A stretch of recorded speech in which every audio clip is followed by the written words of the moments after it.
Welcome, बहुत बहुत स्वागत है आपका सरकारी सिलेबस यूट्यूब चैनल पर। और अभी हम बात करेंगे एक लेटेस्ट वैकेंसी आ रखी है झारखंड कर्मचारी चयन आयोग द्वारा, मतलब JSSC द्वारा ये वैकेंसी जारी की गई है। लेटेस्ट वैकेंसी है, अभी ऑनलाइन फॉर्म चालू नहीं हुए। इसके बारे में संपूर्ण डिटेल्स बताऊंगा, कौन बच्चे फॉर्म भर सकते हैं, नहीं भर सकते हैं, एलिजिबिलिटी क्या है, सिलेबस क्या है, एग्जाम पैटर्न क्या है, नेगेटिव मार्किंग है कि नहीं, तो सारी चीज़ें देखने के लिए आप हमारे साथ जुड़ सकते हैं। चलिए शुरुआत करते हैं। तो ये वैकेंसी है JSSC द्वारा, ठीक है। विज्ञापन का नंबर है, मैं यहाँ से आपको ये हाईलाइट कर देता हूँ, 5/2021 इस विज्ञापन का नंबर है, ठीक है। अब हम इसको थोड़ा सा जूम ही रखते हैं ताकि आपको और अच्छे से दिखाई जा सके। देखिए, फॉर्म फीस की पहले बात कर लेते हैं। फॉर्म फीस थोड़ी सी ज़्यादा लग रही है। फॉर्म फीस 1,000 रुपये फॉर्म फीस है जनरल और OBC वालों से, ठीक है। और जो SC हैं और जो ST हैं उनके लिए 250 रुपये फॉर्म फीस है, ठीक है। और तो ये चीज़ ध्यान रखिएगा, ठीक है। और जो है ना, अगर आप दिव्यांग हैं, 40% से ज़्यादा फिजिकली हैंडीकैप्ड हैं, तो भी आपको 250 रुपये ही पे करने हैं, ठीक है। तो ये चीज़ आप देख सकते हैं। फॉर्म भरने की जो है ना शुल्क क्या क्या है। अब रिक्तियों का विवरण देखेंगे तो जो सबसे पहला पद है वो सहायक प्रशाखा पदाधिकारी, नॉन गेजेटेड पोस्ट है। देखिए, दो तरह की वैकेंसी होती है, एक तो गेजेटेड होती है, दूसरी नॉन गेजेटेड होती है, ठीक है। क्योंकि ये स्टेट गवर्नमेंट का है, सेम वाइज सेंट्रल गवर्नमेंट का भी होता है, ठीक है। तो स्टेट गवर्नमेंट की ये नॉन गेजेटेड पोस्ट है, ठीक है। तो अभी ये पूछेंगे कि स्टेट गवर्नमेंट में क्या गेजेटेड पोस्ट भी होती है। जी हाँ, जैसे कि झारखंड की जो लोक सेवा आयोग है, जो स्टेट का जो सेवा आयोग होता है, तो जैसे उत्तर प्रदेश का होता है, हर राज्य का अपना अपना होता है। तो जो वो वैकेंसी निकालता है उसमें कुछ पद जो है ना राज्य सरकार द्वारा राजपत्रित होते हैं, ठीक है। सेम तरह तो ये नॉन गेजेटेड है, अराजपत्रित पोस्ट हैं ये, ठीक है। हालांकि JSSC एक जो है ना अच्छी रिक्रूटमेंट एजेंसी है, ग्रेजुएशन बेसिस पे आपको भर्ती कर रही है। तो अब देखेंगे इसकी जो सैलरी है काफ़ी अच्छी है, सहायक प्रशाखा पदाधिकारी मैं आपको नीचे बताऊंगा, और वैकेंसी भी काफ़ी अच्छी है। वैकेंसी के बारे में आप यहाँ से देख सकते हैं। मैं थोड़ा सा और यहाँ से थोड़ा सा जूम करना चाहूँगा ताकि आपको और अच्छे से यहाँ मैं बता सकूँ। तो वैकेंसी के बारे में अब आपको यहाँ से क्लियर होगा। अनारक्षित मतलब जनरल वालों के लिए 163 है, अनुसूचित जनजाति के लिए 48 है, अनुसूचित जाति के लिए 51 है, ठीक है। अत्यंत पिछड़ा वर्ग के लिए देख सकते हैं, इकोनॉमी वीकर सेक्शन के लिए इतनी है। 384 टोटल वैकेंसी हैं, ठीक है। तो सहायक प्रशाखा पदाधिकारी के लिए ये वैकेंसी हो गई, ठीक है। अब हम थोड़ा सा और आगे देखते हैं। जो हमारा दूसरा पद है कनीय सचिवालय सहायक का। तो इसमें आप देख सकते हैं कि अनारक्षित के लिए 129 है, अनुसूचित जनजाति के लिए इतनी है, ST के लिए इतनी है, OBC के लिए आप यहाँ से देख सकते हैं, और आर्थिक रूप कमजोर से 32। तो टोटल वैकेंसी 322, एक अच्छी वैकेंसी हो जाती है, ठीक है। तो ये ग्रुप C का पद है। जो ऊपर वाला मैंने बताया था वो ग्रुप B का पद था, उसकी सैलरी अच्छी, इसकी सैलरी थोड़ी सी कम रहेगी, मैं आपको इसके बारे में भी बताऊंगा। अगला जो पद है वो है प्रखंड आपूर्ति अधिकारी का। अनारक्षित टोटल 100 है, अनुसूचित जनजाति SC और ST के लिए, और इकोनॉमी वीकर संघ और OBC के लिए हमने यहाँ से देख लिया कि टोटल 245 सीटें हैं। इसके बाद जो अगला पद है आपका वो है प्लानिंग असिस्टेंट का। इसमें बहुत कम वैकेंसी, टोटल 5 वैकेंसी है, अनारक्षित के लिए 3 है, और आप यहाँ से कैटेगरी वाइज भी देख सकते हैं। तो सबसे कम वैकेंसी प्लानिंग असिस्टेंट की है, और अगर ओवरऑल देखें तो करीब करीब 1,000 के आसपास वैकेंसी हो जाती है। अगर आपने ध्यान दिया हो तो टोटल 1,000 के आसपास वैकेंसी है। और आगे देखते हैं कुछ ज़रूरी चीज़ें, उसके बारे में भी देख लिया जाए। तो आगे बढ़ने की श्रृंखला में एक एक करके हम देखते चलेंगे। अब देखिए, आपका जो है ना वेतन कितना किसको किसको मिल रहा है, इसके बारे में भी थोड़ा सा जानकारी लेना अत्यंत आवश्यक है।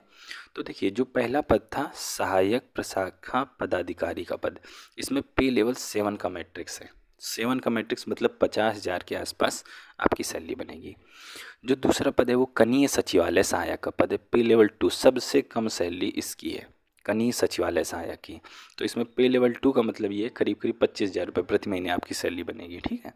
फिर इसके बाद जो है ना प्रखंड आपूर्ति पदाधिकारी, इसका पे लेवल 6 है, अच्छी सैलरी बन जाएगी, करीब करीब 45 के आसपास मान लो, ठीक है, 40 से 45 के बीच में, ठीक है।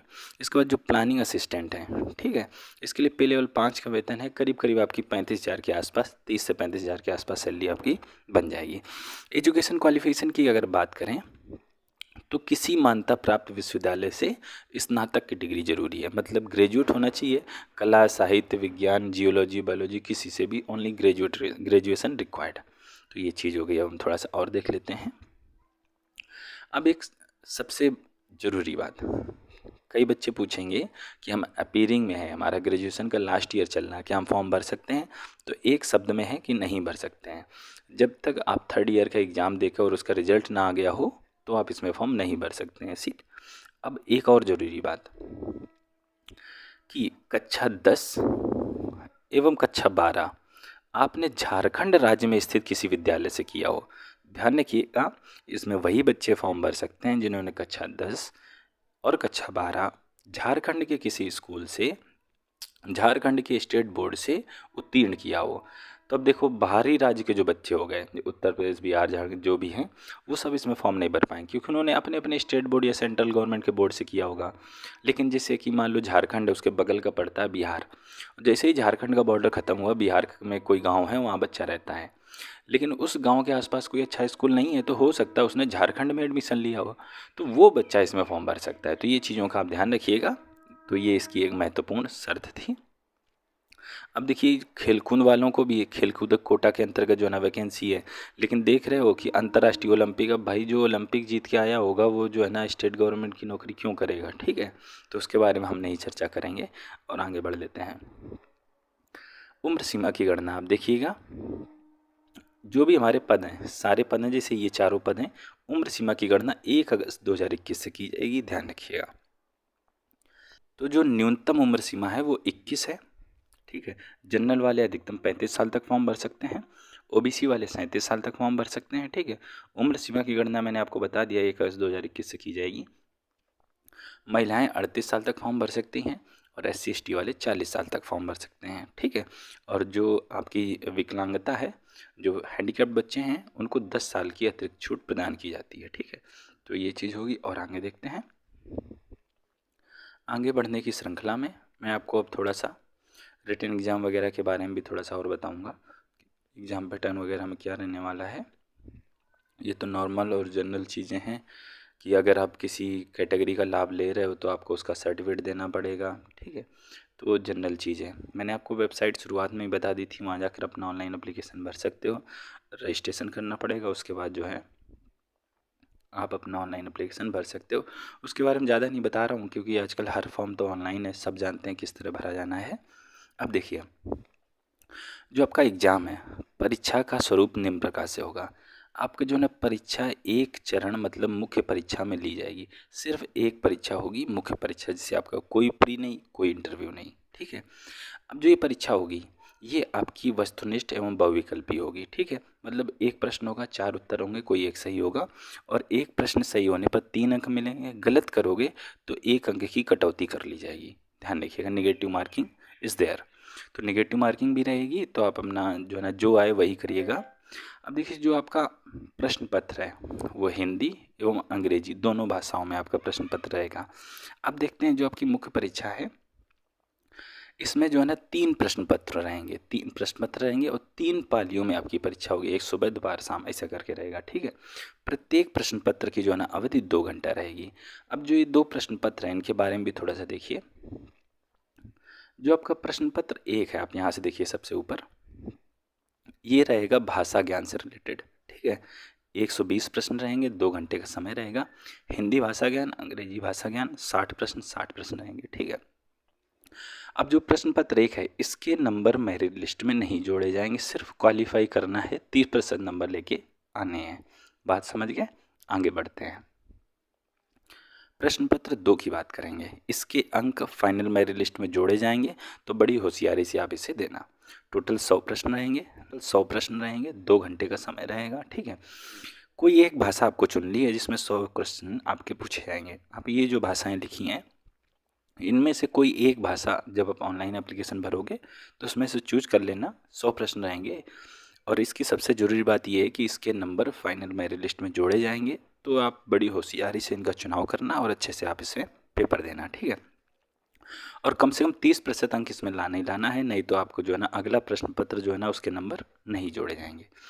अब जो लास्ट प्रश्न पत्र और आखिरी है, उसमें क्या क्या रहेगा, 150 रहेंगे प्रश्न, 2 घंटे की अवधि रहेगी। सामान्य अध्ययन, सामान्य विज्ञान, सामान्य गणित, मानसिक क्षमता, कंप्यूटर ज्ञान, झारखंड राज्य से संबंधित ज्ञान, आप उनके सामने लिखे गए प्रश्न भी देख सकते हो, ठीक है। तो ये चीज़ हो गई। अब देखिए, एक चीज़ और इम्पोर्टेंट बता दूं कि अगर आप जो है ना प्रश्न पत्र भाषा ज्ञान में अगर 30% अंक नहीं ले पाए तो आपके प्रश्न पत्र 2 और प्रश्न पत्र 3 चेक नहीं होंगे। तो ध्यान रखिएगा कि आप जो है ना तीनों प्रश्न पत्रों में अच्छा कर पाएँ, लेकिन मेरिट लिस्ट 2 और 3 को मिलाकर ही बनाई जाएगी। अब देखिए परीक्षा का पाठ्यक्रम देख लेते हैं। जो आपकी मुख्य परीक्षा है उसके प्रश्न पत्र 1 में क्या है, भाषा ज्ञान। तो हिंदी भाषा में क्या क्या पूछा जाएगा, हिंदी अनुच्छेद पर प्रश्न रहेंगे, हिंदी व्याकरण पर प्रश्न रहेंगे, 30 प्रश्न रहेंगे, ठीक है। लाइकवाइज आप अंग्रेजी भाषा ज्ञान में भी देख सकते हैं, हिंदी अंग्रेजी में 30 प्रश्न रहेंगे, ठीक है।